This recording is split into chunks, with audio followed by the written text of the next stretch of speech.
Talaga. Dito na naman ako. Hi guys. Ito, bigla akong namiss ang Pinas. At namiss ko ang piniritong kamote. Yan. Nahuli na yan. Pero nakapagprito na ako kami ng saging. Ayan. Yan ang aking dinner. O, baliktad. Imbis na tanghalian, ay merienda ko, pero dinner ko yan. Ayan. Piniritong kamote. Oh, sarap nito. Matamis yung kamote guys eh. Kasi galing ako sa galing ako sa Bacana. As in, sari-sari store.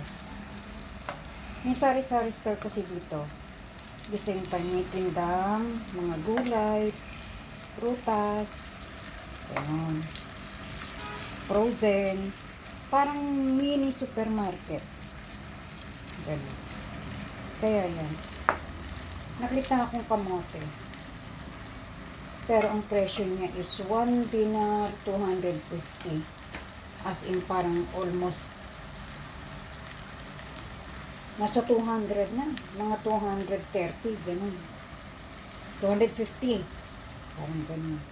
Pero dilaw na kamote to. Tapos itong saging na to, hindi siya sabon. Ito yung Indian banana. Yung malaking saging, yung mahaba. Yun. Yung malalaking saging. Ni-slice ko siya ng ganyan. Tapos pinirito ko na rin. Kaya, nauna yan na yung naluto. Fried banana. Ngayon naman ay fried potato. So, yan. Hangin ko na bago na matusta ng gusto. Baga masunog yung lalo. Sarap kasi yung tostado eh. Kaso, pait naman kapag kayong masyado namang umitim. Kaya dapat brown lang.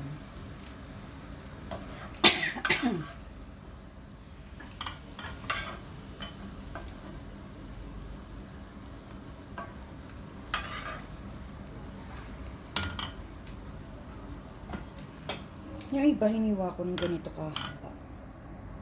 Parang french fries. Yan. Kaya yan guys. Yan lang ang masishare ko sa inyo ngayon. Yan. Piniritong kamote. Piniritong saging. Ayan po. Piniritong saging. Piniritong saging. At syempre, piniritong kamote. Kamoting dilaw yan. Yan. Orange pala. Yan. Kasi dito may kamoting orange, may kamoting dilaw, may kamoting puti, may kamoting parang ube. Sibay, parang Pinas lang. Diba? At yan ang aking new hair look. Yan. So, yan guys. Ang aking hapunan.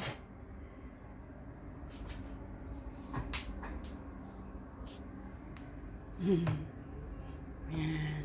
Ang aking hapunan. So, dyan na muna. Bye-bye. Good night. Thank you for watching.